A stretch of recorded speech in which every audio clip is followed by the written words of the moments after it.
tous, merci beaucoup de vous être connectés. Donc, Nicolas Weiss, moi je travaille dans un service de réanimation à orientation neurologique. On a pas mal de patients neurologiques hospitalisés à la Pitié-Salpêtrière. Et j'ai le plaisir ce soir d'introduire le professeur Boris Young, qui travaille, comme vous le savez, au CHU de Montpellier, et qui va nous parler et nous mettre en haleine d'un petit peu de douleur, d'agitation, et il va nous expliquer pourquoi sédation sûrement est entre parenthèses et délirium est barré.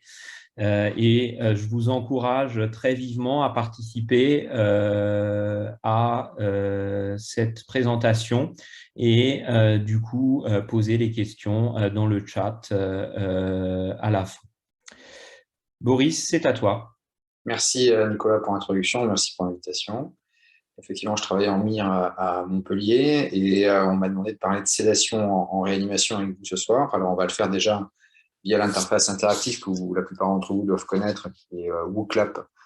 Et je vous propose de vous connecter d'ores et déjà soit sur votre smartphone, soit en utilisant un flashcode, soit par SMS, soit par flashcode, soit par l'adresse internet ci-dessus, wooclap.com/sédation. C'est bien sûr anonyme, il n'y a pas de tracking aucun. Et ça va nous permettre de répondre à quelques questions. C'est plus des enquêtes de pratique que des questions justes, que des questions avec des réponses justes et des réponses fausses. C'est plutôt pour que ce soit interactif malgré l'interface Zoom. Pour revenir au titre, donc, plutôt que de parler de sédation qui pourrait être cantonnée à l'utilisation des drogues sédatives en réanimation, je pense qu'il est plus pertinent, et ça correspond aux guidelines internationales, de parler de l'évaluation de l'inconfort en réanimation en mettant en 1 l'évaluation de la douleur, et donc les traitements étiologiques et symptomatiques de la douleur, en 2 évoquer les causes d'agitation et proposer une sédation lorsque c'est nécessaire, et on verra que ce n'est pas si souvent nécessaire que ça. Et puis j'ai fait le choix de ne pas traiter le délirium parce que ça faisait vraiment beaucoup en un seul topo, et c'est un champ un peu différent où s'entremêlent les causes de délirium, les méthodes non pharmacologiques et les méthodes pharmacologiques pour atténuer les symptômes liés au délirium ou confusion mentale.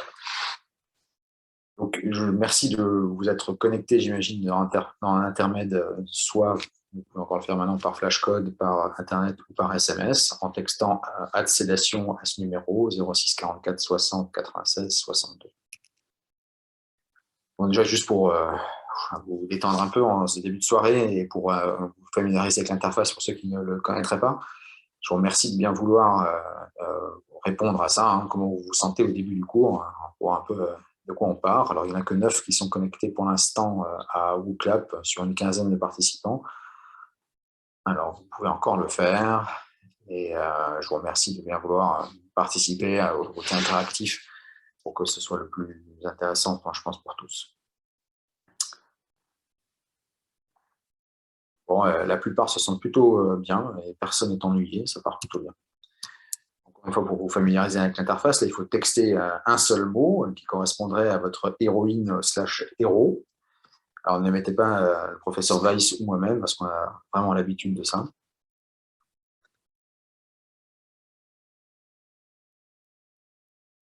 Je vous laisse répondre. Ça permet de se dynamiser en début de soirée.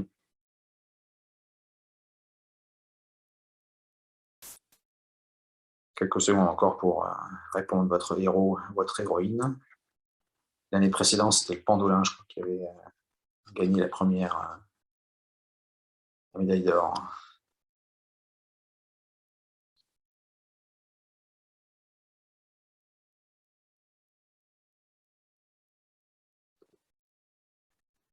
Batman, ça revient souvent. Damien Roux aussi, on lui fera part de son fan club.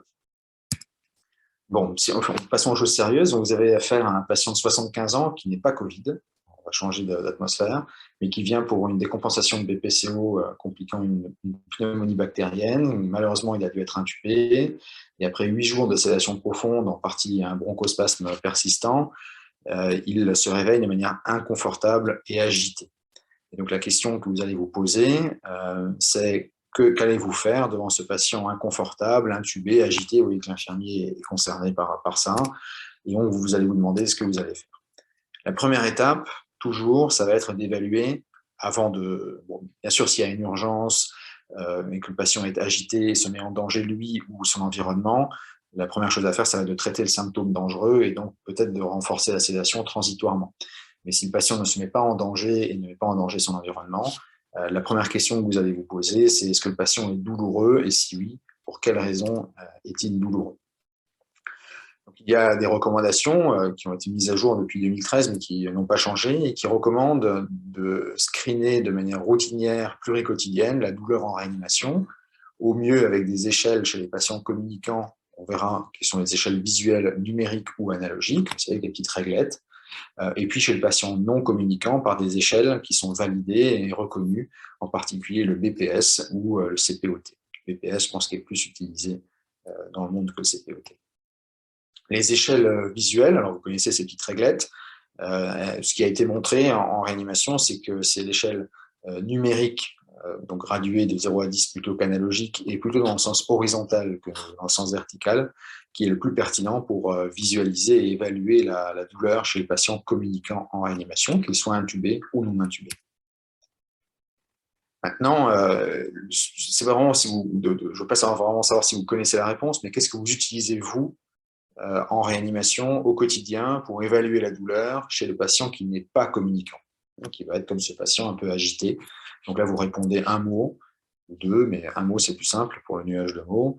Vous pouvez répondre aucun, hein, bien hétéro-évaluation par infirmière, hétéro-évaluation par vous-même, un score. Comment vous faites en fait? Est-ce que c'est les pupilles? Est-ce que c'est l'hémodynamique? Est-ce que c'est je ne sais pas moi, un outil particulier, la pupillométrie par exemple?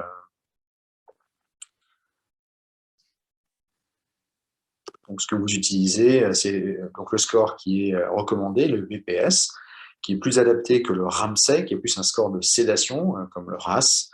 La grimace, on verra, ça fait partie du score de BPS, et un score, alors vous pouvez utiliser d'autres scores que le BPS. Le BPS, pour ceux qui ne sont pas très familiers, c'est un score qui est adapté chez le patient intubé et non intubé et qui prend en compte 3 items, la mimique, la mobilité des membres supérieurs et la synchronisation avec le ventilateur.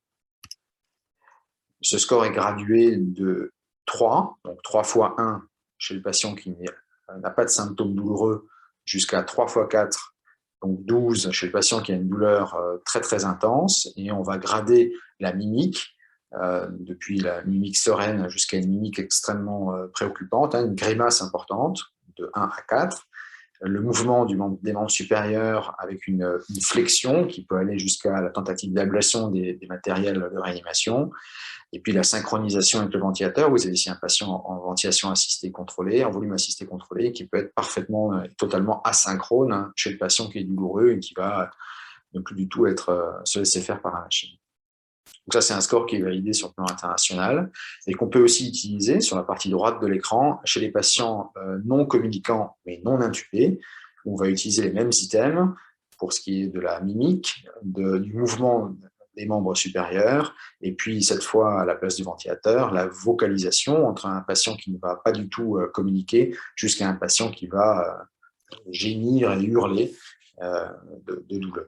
Et je prends toujours le même exemple d'une méningite purulente qui avait été transférée en réanimation pour une agitation extrême. Et en fait, c'était une patiente qui n'avait aucun trouble de la vigilance, mais qui avait des céphalées tellement intenses qu'elle avait du mal à communiquer du fait de ces céphalées, qu'elle avait un BPS non communicant très élevé, et une titration à morphine a permis de régler le problème du symptôme d'agitation et de hurlement.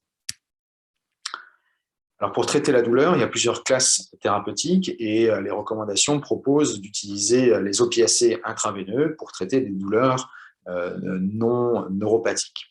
Vous savez que pour les douleurs intenses, on va préférentiellement utiliser les opiacés pour casser la douleur et ensuite utiliser d'autres co-analgésiques pour épargner les effets secondaires de la morphine, plutôt que d'escalader les classes 1, classe 2, classe 3 pour essayer de calmer une douleur qui ne le serait pas. C'est extrêmement inconfortable pour le patient. Les recommandations suggèrent d'associer les morphiniques avec des médicaments non morphiniques pour épargner les effets secondaires.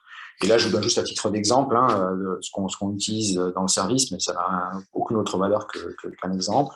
Le paracétamol, dans notre service, pas d'AINS, sauf une fois par semestre par interne. On a des patients grands brûlés, donc c'est ça, ce sont des patients qui sont susceptibles de répondre aux AINS.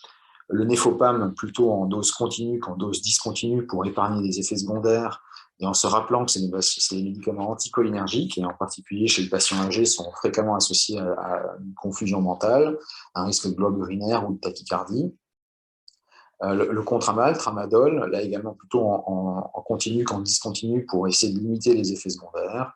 Et puis ensuite, d'autres médicaments au cas par cas en fonction de la pathologie. Le Lyrica, par exemple, qu'on utilise également chez le grand brûlé.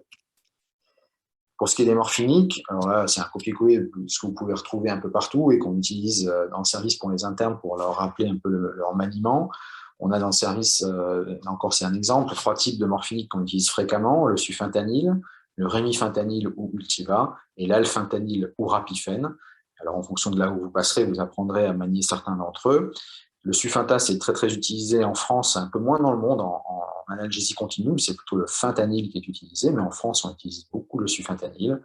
Je ne vais pas vous m'attarder sur les considérations pharmacologiques, vous les avez partout et vous aurez les diapos. Je vous mets juste en garde sur le sufentanil chez les patients non intubés. L'intervalle thérapeutique est assez étroit et le risque d'apnée est vraiment important. Donc, si vous utilisez du sufentanil en ventilation spontanée chez un patient non intubé, de surcroît, il faut vraiment être prudent et bien connaître le médicament avant de l'utiliser. Le rémifentanil ou l'Ultiva, là aussi, je ne m'attarde pas, juste pour vous dire qu'il ne faut jamais faire de bolus intraveineux direct. Vous pouvez entraîner une bradycardie extrême avec une asystolie. Ça se passe toujours en seringue automatique avec au mieux une valve anti-retour. Et l'intérêt qui en fait aussi sa limite, c'est que c'est un effet on-off avec une demi-vie d'élimination très courte, sans aucune accumulation, mais par contre avec un risque de tachyphylaxie et d'hyperalgésie si vous l'utilisez pendant plusieurs jours. C'est particulièrement adapté pour de l'analgésie extrêmement profonde, voire de l'anesthésie générale, sur des gestes qui nécessitent une analgésie très forte. Et encore une fois, nous, on l'utilise pour le pansement des grands brûlés lorsque ces pansements sont prolongés. Vous pouvez aussi l'utiliser dans d'autres types de situations, par exemple le post-arrêt cardiaque, où ça a été utilisé pour essayer justement d'avoir un effet on-off pour l'évaluation neurologique, ou encore chez les patients neurolésés pour lesquels on ne veut pas de biais d'interprétation quant à l'état de conscience chez les patients qui pourraient accumuler leur drogue de sédation et d'analgésie. Enfin, l'alfentanil ou le rapifène, là aussi, c'est un morphine qui est intéressant, je pense, dans l'arsenal. C'est un délai d'action extrêmement court, 20 secondes. C'est un pic d'action très court, une durée d'action très courte.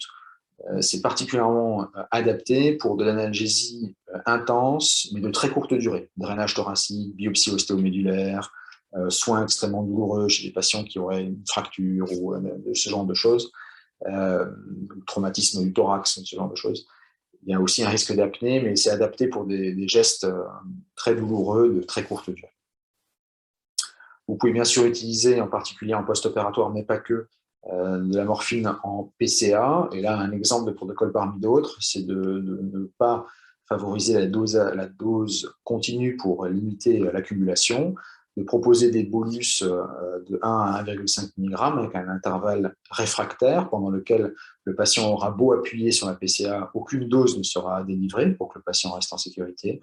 Et puis dans certaines unités, mais là c'est un peu du protocole local, on peut ajouter des co-analgésiques ou des médicaments antiémétiques dans le mélange que l'on donne aux patients. Donc vraiment, la première étape, c'est la douleur, avec bien sûr une partie étiologique qui est majeure. Vous allez rechercher des causes spécifiques, l'infarctus du myocarde, l'embolie pulmonaire, la perforation d'ulcères, enfin des choses qui nécessitent vraiment une prise en charge thérapeutique spécifique étiologique. Et ensuite, traiter les symptômes. La première étape, c'est vraiment la douleur, c'est ce que disent les recommandations, c'est ce que je vous recommande dans la pratique, de ne pas sauter sur les médicaments sédatifs, mais de faire le diagnostic étiologique et le traitement spécifique et symptomatique. Il n'y a aucun intérêt à laisser le patient douloureux, ça on vous le répète depuis plusieurs cycles, et il ne faut pas hésiter à utiliser des analgésiques morphiniques si la douleur est intense. La deuxième étape, c'est le patient dont on a vu l'exemple avant, patient de BPCO qui se réveille de sa pneumonie agité mais pas douloureux, vous avez réussi à communiquer avec lui, ou bien vous avez utilisé un score comme le BPS, eh bien, on peut s'intéresser à la sédation. Donc là, une vraie question de pratique un peu, ce que vous faites. J'aimerais savoir quelles sont les situations, il y a plusieurs réponses possibles, quelles sont les situations pour vous où vous réalisez fréquemment, donc la majorité des cas, une sédation profonde.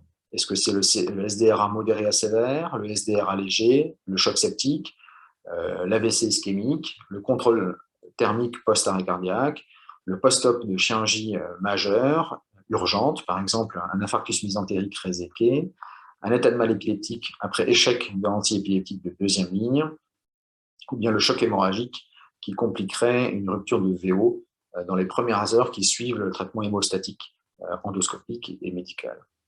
Donc là, il y a plusieurs réponses possibles. Hein. C'est vraiment pas pour dire ce qui est juste et faux, mais plus pour voir ce que vous avez vu faire, ou ce que vous faites vous-même au quotidien. Prenez votre temps, ça prend un peu de temps. Je vois qu'il y a une question, un truc dans le chat. D'accord. Si vous voulez, je peux vous remettre, vous avez ici en haut là, c'est booclab.com/sédation pour vous connecter. Ou si vous voulez, je peux vous remettre pendant que certains... Normalement, vous avez les diapos sur votre interface en même temps que les miennes. Donc, vous avez accès en synchrone avec moi à toutes mes diapos live, quoi. Alors, comment est-ce qu'on fait déjà? Je crois que c'est ça, non? Non, c'est pas ça. Ça, c'est booclab.com/sédation. Voilà. Vous pouvez continuer à voter, mais si vous voulez flasher le code...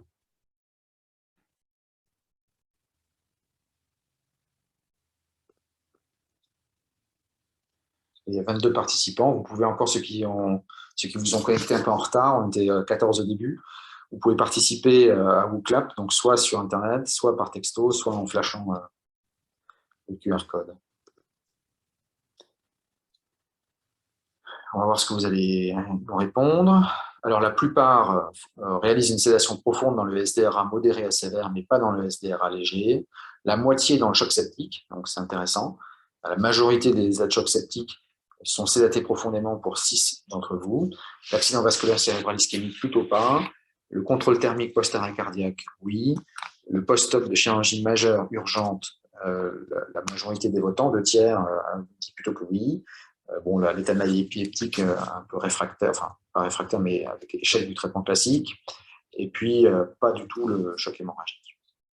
Bon, c'est intéressant, hein, ça correspond globalement au recours. On peut discuter de certaines situations. Alors d'abord, qu'est-ce qu'on appelle sédation profonde? La sédation profonde, il y a plusieurs scores possibles, le Ramsay, le RAS, le SAS. Je vous propose le RAS parce que c'est celui qui est utilisé le plus, je crois, dans le monde. Le RAS, il est gradé de -5 à +4. Là, actuellement, vous êtes tous 0, c'est-à-dire réveillé calme, ou peut-être certains -1, somnolent. C'est-à-dire que vous n'êtes pas tous totalement éveillés, mais vous maintenez votre réveil à la voix, si je vous appelle, avec une ouverture des yeux, j'espère supérieure à 10 secondes, mais là, inférieure à 10 secondes. Vous voyez que la sédation légère, c'est RAS +1 à RAS -2. On peut un peu bouger, hein, c'est des fois un peu perturbant pour les soignants médicaux et paramédicaux, mais on peut bouger dans le lit sans que ce soit toujours problématique pour peu qu'on ne se mette pas en danger. En dessous, RAS -3, RAS -4 et RAS -5, c'est des patients qui ont une perte du contact, une perte du suivi et qui peuvent, s'ils sont vraiment très profondément sédatés, ne pas répondre à la voix ou à la stimulation physique. J'insiste que ce sont des stimulations non nociceptives, ce n'est pas un score de Glasgow, c'est une sédation où vous allez parler fort, taper dans les mains, frotter le patient, mais en aucun cas vous allez faire une stimulation nociceptive. Et puis +2 à +4, c'est des patients qui vont être agités jusqu'à combatifs, et dans les services qui ont des protocoles de sédation appliqués par les infirmiers, infirmières, souvent, pour le patient RAS +3 à RAS +4, les équipes paramédicales sont encouragées à faire un bolus de sédation pour éviter l'accident et l'ablation de matériel. Alors, les indications telles que reconnues par les guidelines de sédation profonde, encore une fois, hein, de RAS -3, RAS -4, RAS -5, elles ne sont pas si nombreuses, en fait. Il y a les indications ventilatoires, le SDRA plutôt modéré à sévère, comme correctement coché, ou équivalent. Donc, ce sont des patients qui sont inventilables en dehors d'une sédation profonde. Et par exemple, notre patient bronchospastique a besoin, dans certaines situations, de sédation profonde pour être ventilable. Des situations d'agression cérébrale aiguë, comme l'hypertension intracrânienne, quelle que soit la cause, ou l'état de mal épileptique qui va échouer au traitement usuel, mais pas le patient neurolésé qui n'a pas vraiment d'intérêt à diminuer la consommation d'oxygène cérébrale et à mettre le cerveau, entre guillemets, au repos. La chirurgie ou procédure nécessitant une AG, alors oui, effectivement, si vous vous apprêtez à opérer un patient pour une chirurgie urgente, il n'y a pas de raison de ne pas faire de sédation profonde, puisque de toute façon, il va aller au bloc opératoire ou en radiologie interventionnelle. Par contre, le post-opératoire de chirurgie lourde, il y a une étude il y a plusieurs enquêtes de pratique, des études qui montrent que si on arrête la sédation immédiatement, c'est une étude de Gérald Schank dans l'Ansett Respiratory Medicine, un essai randomisé contrôlé, qui montre que si immédiatement après la chirurgie et en dehors des indications ventilatoires, neurologiques ou de choc vraiment difficile à contrôler, on arrête la sédation, on poursuit l'analgésie profonde, eh bien, c'est associé à une extubation plus rapide et pas plus de complications. Donc clairement, là, la sédation profonde post-opératoire, elle a évolué, y compris chez des patients, en fonction des centres et des habitudes des centres, mais elle a évolué avec des patients qui peuvent se retrouver en laparostomie ou en VAC abdominale, désédatés, voire extubés au fauteuil, avec une sangle abdominale pour limiter la durée de ventilation, la durée de sédation profonde. Le contrôle thermique, oui et non. Dans la première partie du contrôle thermique post-arrêt cardiaque, il est recommandé de sédater le patient et de faire un contrôle thermique, mais en fonction des dispositifs que vous allez utiliser, que ce soit des cathéters ou du refroidissement cutané, eh bien, les frissons sont plus ou moins fréquents et la sédation peut être moins intense, moins importante avec des systèmes intravasculaires qu'avec des systèmes cutanés, par exemple. L'état de choc, c'est controversé, mais globalement, par rapport à il y a 10 ans ou 20 ans, les états de choc ne doivent plus être tous sédatés. Et l'idée, c'est qu'une fois que l'état de choc est contrôlé, la sédation profonde est probablement plus utile, que ce soit le choc septique ou le choc cardiogénique par ailleurs. L'agitation dangereuse, ça c'est vraiment une situation où ponctuellement on peut être amené à faire une sédation profonde dans l'attente de faire un diagnostic étiologique et une prise en charge adaptée. Donc ça, c'est vraiment les recos, et je vous encourage vraiment au cours de la visite le matin à vous poser la question de est-ce que mon patient est dans une de ces cases d'indication de sédation profonde, et si ce n'est pas le cas, de réévaluer à la fois la profondeur de la sédation et l'intérêt de poursuivre une sédation chez ces patients. Alors si vous utilisez une sédation légère, donc plus 1, moins 2 dans le stade de RAS, est-ce qu'en termes d'évidence-based medicine, vous diriez, plusieurs réponses sont possibles, vous diriez que c'est associé à une diminution de la durée de ventilation mécanique, une diminution de la durée de séjour, une diminution de la mortalité en réanimation, une augmentation de la dose de mobilisation et de rééducation, en pratique on met plus les patients en fauteuil, je ne sais pas si c'est vrai, mais vous allez me le dire, et augmentation des auto-extubations. Là, c'est l'externe vous demande, mais pourquoi est-ce que tu veux absolument faire une sédation légère?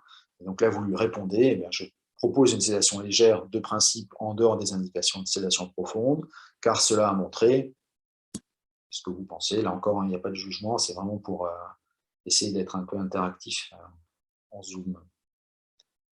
Je vous laisse réfléchir un peu.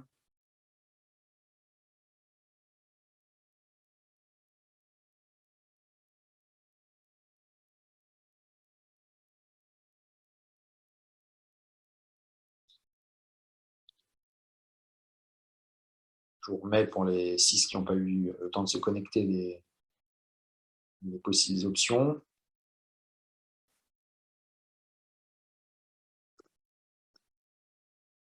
Encore quelques secondes.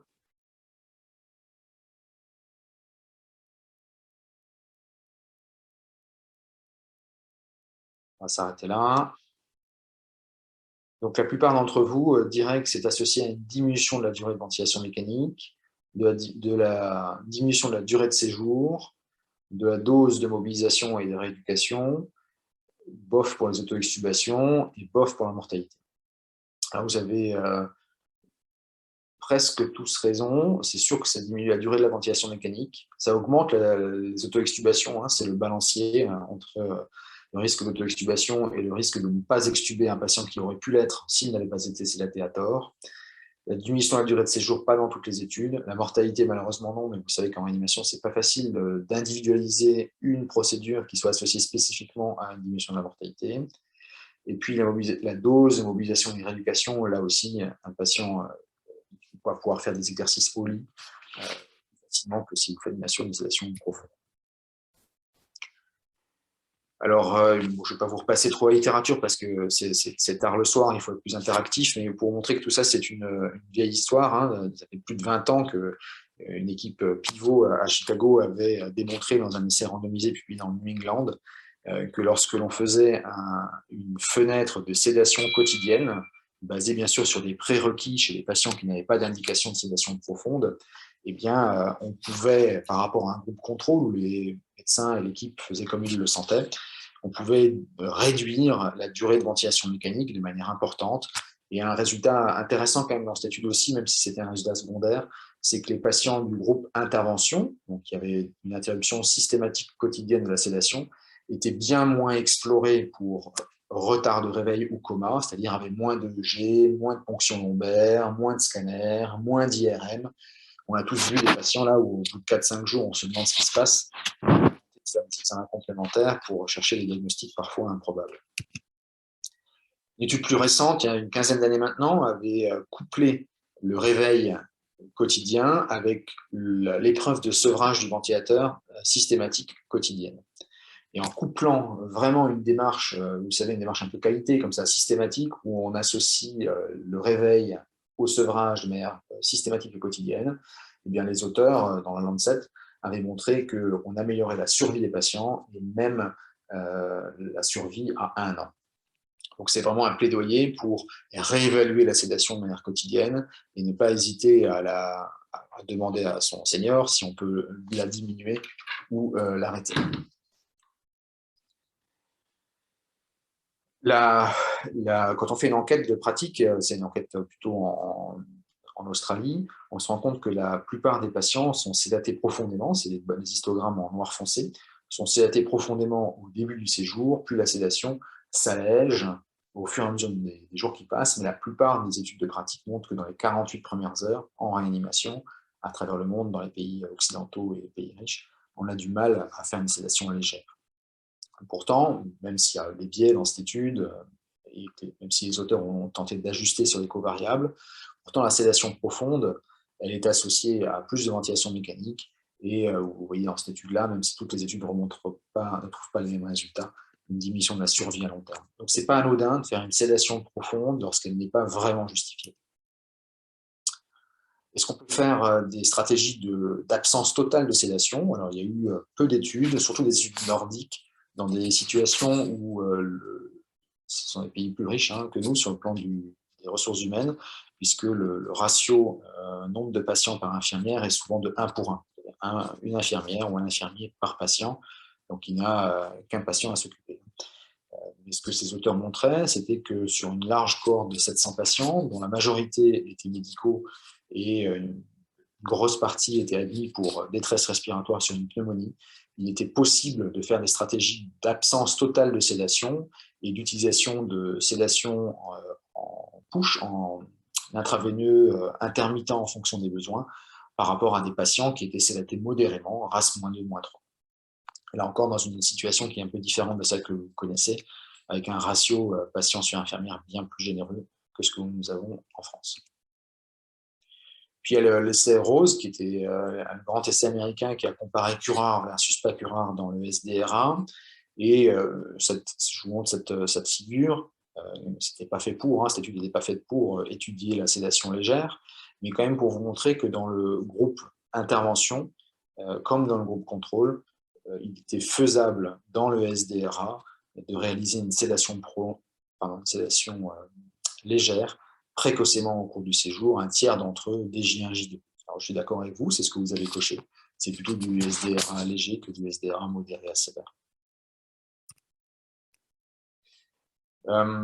Il y a eu c'est pas des recommandations, mais une revue d'experts publiée dans Intensive Care Médecine il y a 2 ans, qui propose chez les patients en SDRA un espèce d'algorithme comme ça, où ne va pas d'emblée à la sédation profonde et à la curarisation, mais plutôt étape par étape, avec, vous voyez ici, 3 steps de sédation légère, modérée ou profonde, scorée par le score de RASS ou un autre score si vous préférez, en utilisant toujours, vous voyez, vraiment je vous encourage à ça, analgesia first and minimal sedation strategy, et d'utiliser ensuite des médicaments qui permettent une sédation légère, propofol ou dexmédetomidine, ou les deux ensemble, avant d'alourdir la sédation, plutôt avec du propofol.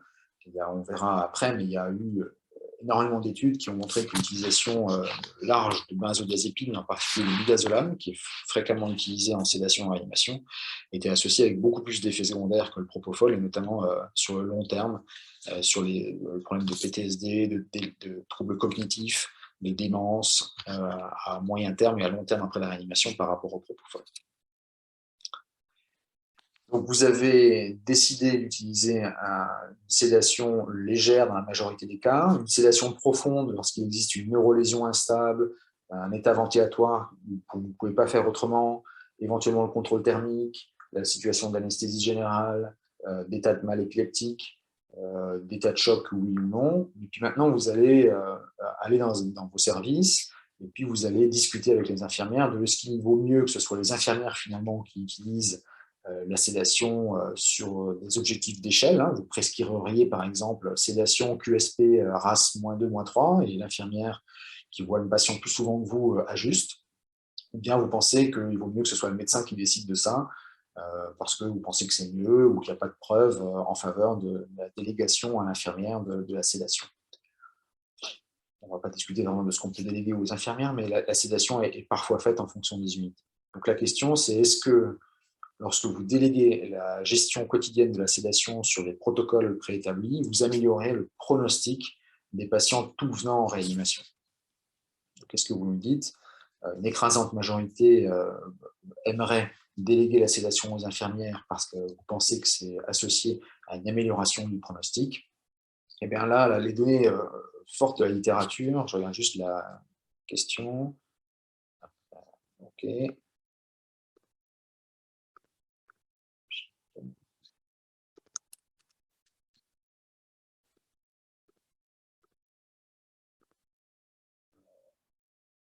Online. Okay.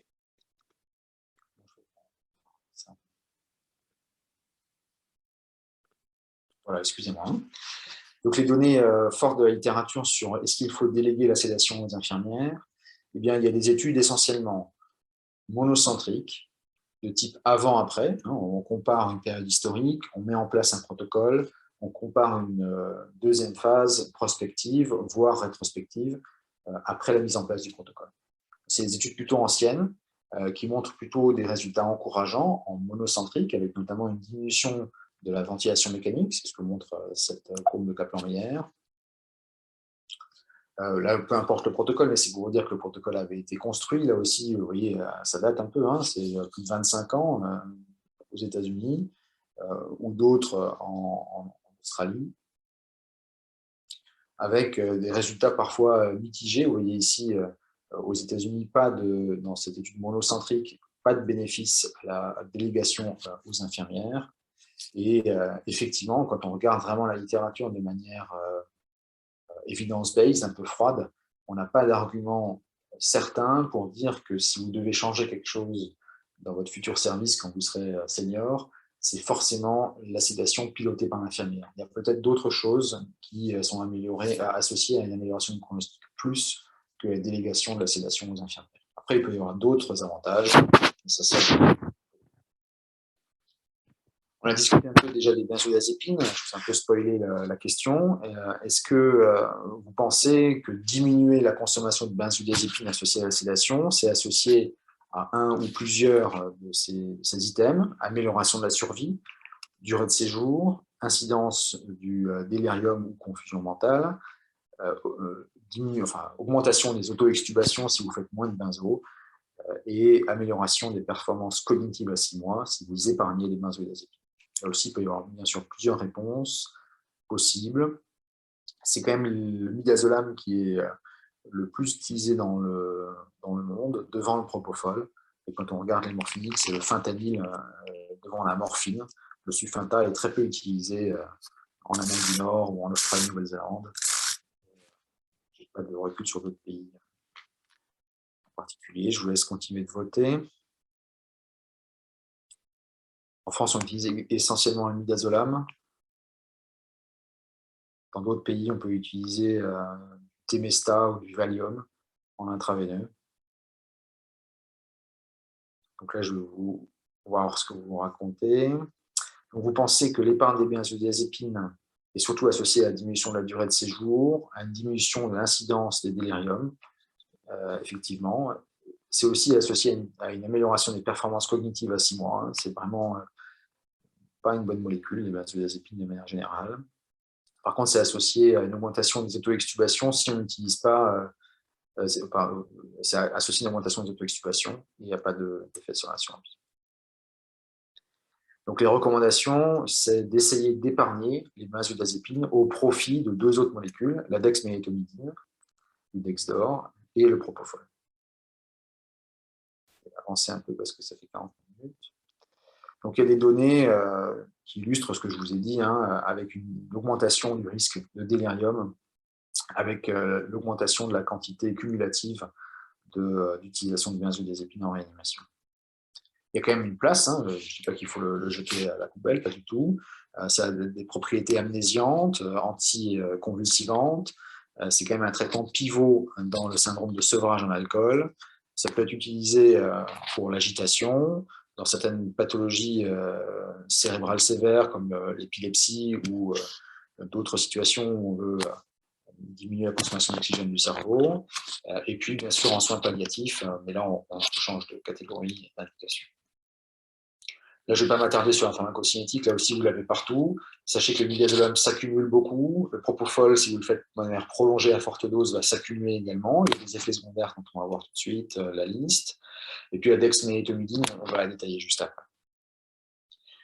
Pour le propofol, il faut quand même que vous sachiez qu'il existe une complication sévère, extrêmement rare, mais potentiellement mortelle, qui s'appelle le PRIS, ou Propofol-Related Infusion Syndrome. Et là, on pense que c'est une maladie mitochondriale aiguë qui va faire le tableau clinique.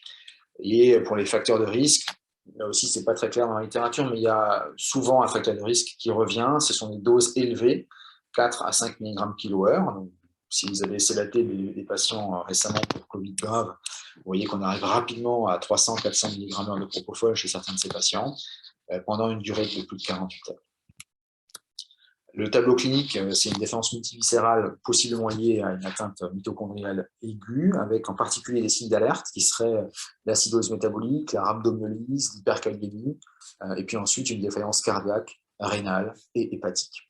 Donc vraiment là, le message, c'est une acidose lactique avec rhabdomyolyse, un état de choc ou une dégradation des fonctions d'organes que vous n'arrivez pas à expliquer chez un patient sous propofol et de surcroît à forte dose depuis plusieurs jours. Il faut savoir évoquer le PRIS, arrêter le propofol et changer de drogue si la sédation est nécessaire. Vous voyez, quand on regarde les facteurs de risque, je montre cette diapo là parce qu'il y a une espèce de nuage de points, mais on voit quand même qu'il y a possiblement un effet cumulatif pour l'associer au PRIS. Ce qu'il faut savoir, c'est que les urines vertes, ce n'est pas un signe annonciateur de PRIS. Ça ne doit pas vous encourager à discontinuer le propofol. C'est un chromatophore qui est lié au métabolisme du médicament et ce n'est pas un facteur de risque de PRIS. Après, dans certains services, on propose plutôt d'arrêter le propofol dans ces situations-là. Ce n'est pas une erreur, mais de dire je l'arrête parce que ça va évoluer vers un PRIS, on ne peut pas le dire aujourd'hui. Ensuite, la dexmédetomidine, qu'est-ce que vous en pensez? Le Dexdor, est-ce qu'il est contre-indiqué en cas de bloc de conduction intracardiaque?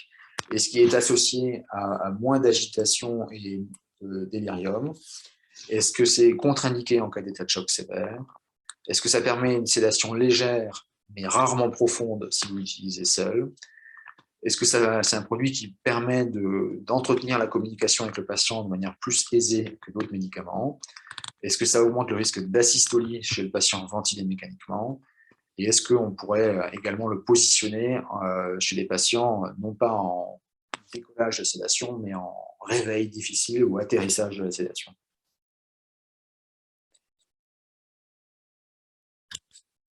j'ose voter. Là aussi, c'est toujours pour un peu comment vous positionnez le médicament par rapport à ses risques et à ses bénéfices potentiels. C'est peut-être moins utilisé, il y a des centres qui l'utilisent beaucoup, nous on utilise régulièrement, mais d'autres moins.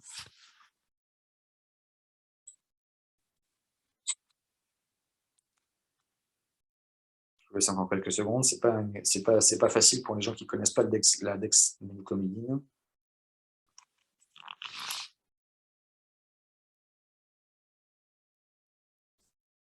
Alors, on va plutôt faire comme ça, c'est un peu simple, il y a trop de questions. Alors, est contre-indiqué en cas de bloc de conduction cardiaque? Oui, c'est une contre-indication classique. C'est associé à moins de délirium avec agitation, c'est vrai. C'est contre-indiqué en cas d'état de choc sévère, c'est vrai aussi. Ça permet une sédation légère, mais pas profonde en monothérapie. Oui, toutes les études ont montré que pour faire une sédation profonde avec la dexmédetomidine, il fallait rajouter autre chose, en particulier du propofol. C'est un médicament qui permet le maintien de la communication, en effet. On peut même utiliser de la dexmédetomidine avec prudence, mais en ventilation spontanée chez un patient extubé. Ça augmente le risque d'asystolie chez le patient mécaniquement ventilé. C'est vrai, je vais vous montrer après l'étude. Alors, c'est statistiquement significatif, et même ça paraît relevant sur le plan clinique. Il faut penser à cette complication peu fréquente, mais très sévère. Et ça peut être proposé en cas de réveil difficile avec agitation. En effet, c'est une des indications qu'on retient en particulier dans le service dans lequel je suis. Alors, un résumé, ce serait ça. Ce serait de dire que la dexmédetomidine, c'est un alpha-2 central agoniste. C'est un médicament qui est sédatif co-analgésique, qui est peu dépresseur du système respiratoire. Donc, on peut l'utiliser chez les patients en ventilation spontanée. Par contre, attention, il y a quand même une perte de contrôle de l'air.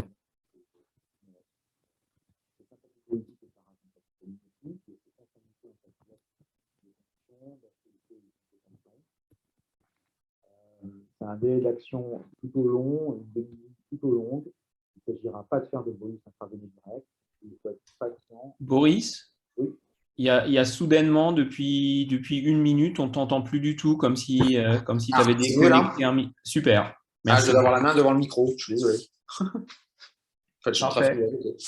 je reprends cette diapo, tu penses, ou vous la voyez, quoi? Ouais, je pense que ça va. Ça va. Donc, c'est associé à une meilleure communication et une diminution du délirium.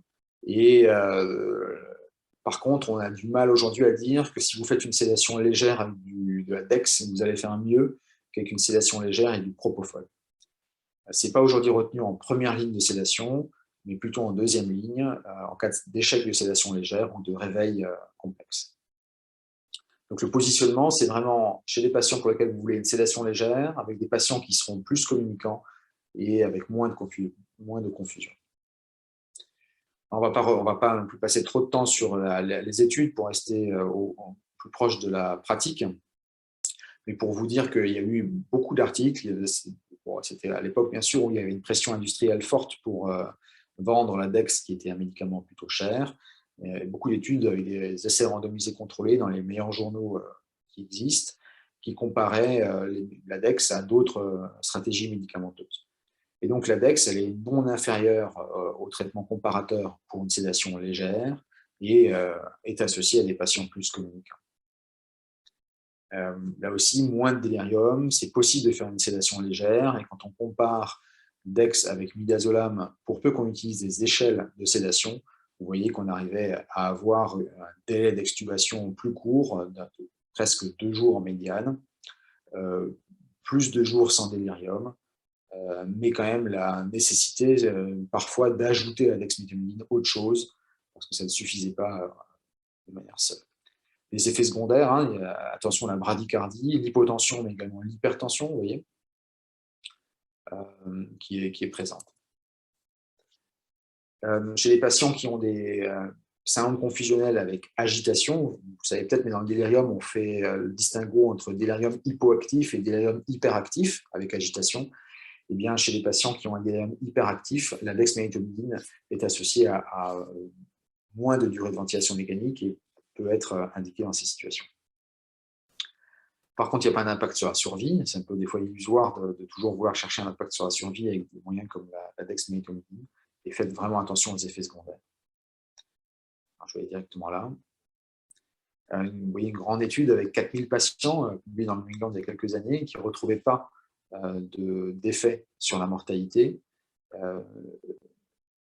pas d'effet sur le délirium, mais par contre, je vous montre là, plus d'asystolie chez les 2000 patients traités par DEX. Vous voyez qu'il y en avait, il y a le nombre de petits bonhommes, 14 asystolies versus 2 asystolies dans le groupe contrôle, et c'était largement significatif et surtout relevant chez nos patients. Donc, ce que je veux dire, c'est que ce n'est pas dénué d'effets secondaires, hémodynamiques en particulier, et qu'il faut être précautionneux chez les patients qui ont des antécédents cardiaques ou qui ont des problèmes d'hémodynamique. On va finir sur quelques diapos un peu autres. Il existe d'autres méthodes de sédation en réanimation. Alors là, je vous ai montré un dispositif commercial. Il en existe un autre qui s'appelle le Mirus, qui était à un moment donné hors marché et qui là revient sur le marché. Donc, je ne fais pas de pub ni pour l'un ni pour l'autre. Et pour vous dire qu'en réanimation, il est possible aujourd'hui, faisable et relativement sûr, dans les études qui existent, de faire des agents halogénés en réanimation. Pour ceux qui sont passés au bloc opératoire, vous avez dû manier les agents halogénés, sévoflurane ou isoflurane. Et l'idée, c'est d'avoir un pousse-seringue électrique, que vous voyez là en numéro 2, avec des agents halogénés sous forme liquide, qui vont être administrés dans un filtre échangeur de chaleur et d'humidité et un filtre antibactérien antiviral, qui va pouvoir transformer le liquide en gaz et donc vaporiser le gaz dans le patient, c'est un gaz anesthésique, et utilisé un peu comme un circuit fermé parce que l'air exhalé comprenant de l'agent anesthésique va être réadministré au cycle suivant pour épargner la consommation d'agents halogénés. Et la pollution est limitée par l'utilisation d'un canister, c'est l'image numéro 1 là, où les déchets sont stockés. Qu'est-ce qu'on peut dire de ces agents halogénés? On peut dire que c'est on-off, que c'est plutôt maniable, que ça a été montré en post-arrêt cardiaque, en post-chirurgie cardiaque, chez les patients neurolésés, c'était faisable d'utiliser les propriétés on-off. Il existe un effet espace-mort qui est aux alentours de 50 ml pour la dernière version du dispositif, qui est associé avec un peu d'hypercapnie, quelques points, 4 à 5 points d'hypercapnie, donc attention chez les patients pour lesquels c'est un problème. On va revenir à notre patient. Donc, il se réveille au bout d'une semaine de sédation profonde pour bronchospasme ou pneumonie chez un patient BPCO. Il est agité, mais pas au point de se mettre en danger. Vous allez rechercher la douleur. Vous allez évoquer la possibilité d'arrêter la sédation et faire un sevrage du ventilateur. Et vous n'allez proposer une sédation que si vous êtes coincé, une sédation légère dans la majorité des cas, puisque le patient est entre guillemets sur la voie de la guérison de sa pneumonie, et une sédation profonde que si vraiment vous n'avez pas le choix. C'est vraiment une démarche, je pense, pragmatique à avoir au lit du patient. En fait, ce qui s'était passé dans ce cas clinique, c'est que le patient était agité parce que la sonde d'intubation était bouchée par des glaires et la résolution de l'obstruction de la sonde a résolu le problème d'agitation. Encore une fois, il faut vraiment faire très attention au diagnostic étiologique et pas juste faire un traitement symptomatique. La conclusion, on l'a déjà vue.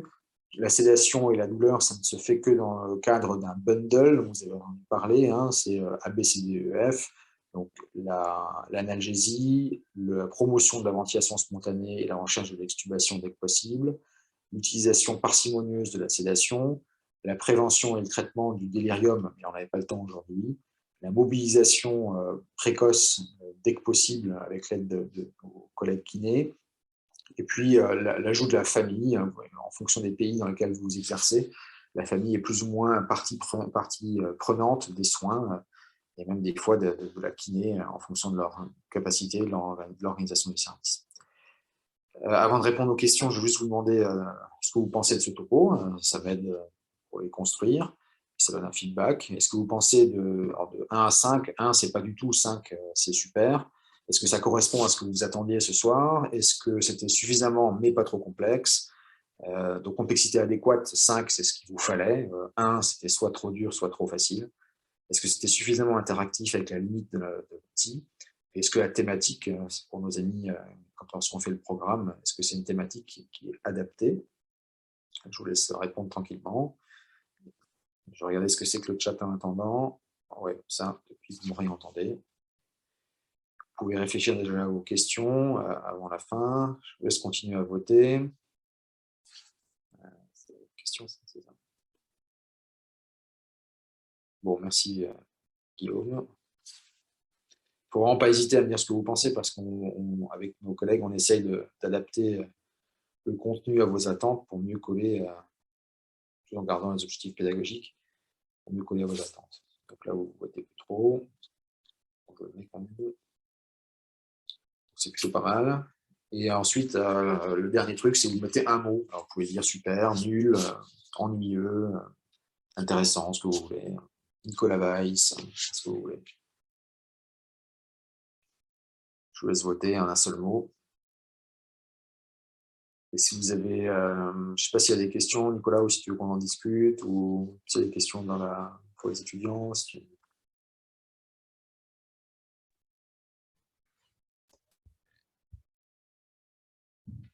Encore une remarque dans le chat où ils disent que sur le timing du cours, ça serait plus adapté en début d'année que maintenant. Et oui, ouais. c'est vrai. C'est vrai que les cours du DESMIR sont formés par thématique et sédation et mis dans neuro, donc où les autres sont peut-être mis. Il y a une priorisation probablement sur d'autres modules. Mais est-ce que vous avez Je partage ce que tu dis, c'est compliqué on ne peut pas tout faire trop tôt, sinon vous allez être assommé et noyé. Et à l'inverse, des fois, certains sujets quotidiens sont décalés un peu tard, c'est difficile de trouver la parfaite harmonie, quoi.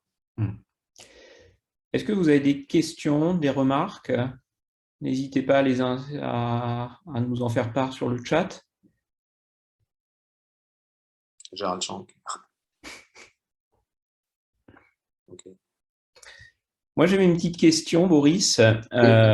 On a tous, et je pense un certain nombre de nos étudiants, eu à prendre en charge des patients Covid et on a tous eu la main extrêmement lourde en sédation. C'est tous fait des apéros et des discussions de comptoir en disant c'est incroyable, il y a une physiopathe, il y a un truc cérébral, il faut qu'on leur mette plus de sédation. Et puis finalement, j'ai l'impression qu'il n'y a pas grand-chose. Qu'est-ce qu'il en est maintenant 2 ans après?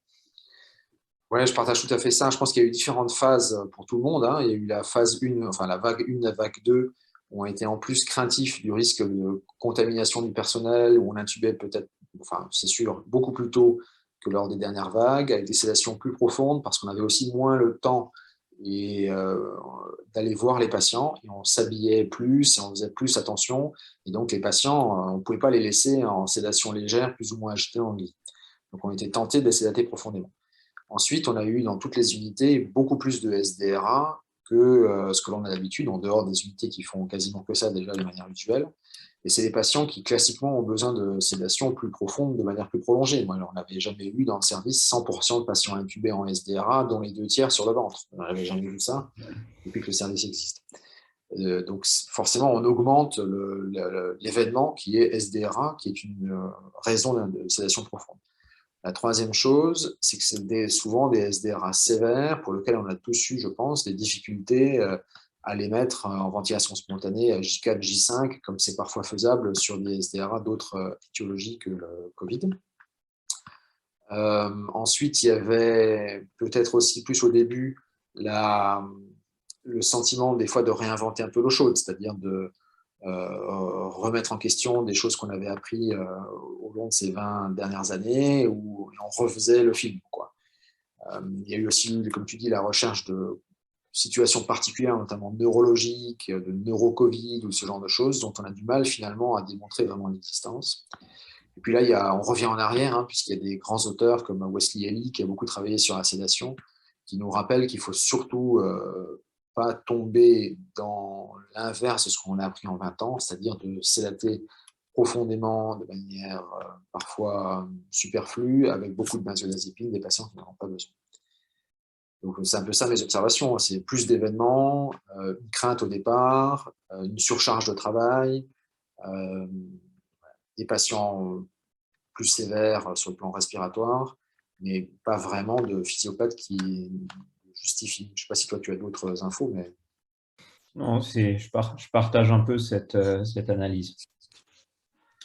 Il y avait deux questions dans le chat. Il y en a une sur le rémifentanil et le risque de bradycardie, d'asystolie si on fait de l'IVD. Oui, c'est contre-indiqué. Donc, je vais être d'habitude, je ne suis pas très blanc et noir, mais là, le rémifentanil, donc Ultiva en IVD, franchement, il ne faut pas le faire. Ça se fait qu'au pouce-seringue. Il y a une petite courbe d'apprentissage parce que l'intervalle thérapeutique est très étroit. La maniabilité est très importante, mais ça veut dire que en doublant la dose chez un patient pour lequel vous ne lui faites pas mal, eh bien, la tolérance peut être variable, surtout s'il est en choc ou s'il y a une autre problématique hémodynamique en même temps. Donc, vraiment pas d'IVD dans l'Ultiva, que en pouce-seringue électrique et au mieux avec quelqu'un qui connaît déjà un peu le médicament. C'est pas si simple dans un service de démarrer l'Ultiva sans avoir personne qui connaît un peu. Super, merci beaucoup. On a une question sur à la fois délirium très agité, réfractaire au Dexdor, sevrage du Dexdor, réagitation. Quelle drogue? Catapressant, Aldol. Et ensuite une autre sur place des neuroleptiques systématiques en levée de sédation. Ouais. Alors donc c'est délirium hyperactif avec agitation menaçante. Bon, d'abord essayer de trouver la cause. Hein, je ne veux pas passer sans ça là. Essayer de trouver la cause de tout ça. Si c'est un globe urinaire, ça ne sert pas à grand chose de mettre du catapressant. Premier truc. Deuxième, si c'est réfractaire au Dexdor à des doses importantes, ce qui a montré une efficacité en curatif, pas en préventif. En curatif, dans l'agitation hyperactive, dans le cas du délirium, c'est l'halopéridol plutôt en intraveineux. C'est là où ce qui a été le plus étudié, notamment en Amérique du Nord. Il y a des effets secondaires, l'allongement du QT, donc attention aux interactions. On peut le faire en titration, 1 mg par milligramme en IVD et rajouter une seringue automatique ensuite, 1-2 mg en général, en faisant bien attention à l'ECG. Le catapressant, en plus du Dexdor, les médicaments se ressemblent un peu, même si ce n'est pas la même chose. Parfois, on est obligé de resédater le patient avec du propofol et avec le maniement d'autres neuroleptiques. Il n'y a pas, à ma connaissance, énormément d'études qui comparent les différents neuroleptiques entre eux dans cette situation. Toujours évoquer le problème de syndrome de sevrage en sédatif ou en alcool, où les benzodiazépines peuvent avoir un rôle, notamment dans les déliriums très minces. La deuxième question, c'était sur les neuroleptiques en systématique. Je crois que comme souvent en médecine, le truc systématique, ça ne marche pas trop. Ça a été montré notamment dans le délirium, où des gens très sérieux ont essayé de faire des démarches systématiques de prévention du délirium avec des médicaments. Et ils ont tous échoué à montrer un bénéfice dans la prévention systématique avec des neuroleptiques. Ce qui semble marcher, c'est les méthodes non pharmacologiques, donc de resynchronisation dans le temps, l'utilisation de lunettes, de savoir quel jour on est, de mobilisation au fauteuil, départ à sédation, ce genre de choses. Mais les méthodes pharmacologiques systématiques, et en particulier les neuroleptiques, c'est plutôt un échec. Merci beaucoup Boris, merci beaucoup à tout l'auditoire et donc très, très belle conclusion avec les mesures non pharmacologiques et les mesures environnementales qu'on devrait probablement implémenter plus, même si on a un petit peu tous du mal. Donc merci beaucoup à tous, on se retrouve la semaine prochaine. Merci beaucoup Boris et je pense que si jamais vous avez des questions, n'hésitez pas à envoyer un petit mail à Boris directement. C'est ça. Merci. Merci, bonne soirée. Au revoir. Au revoir.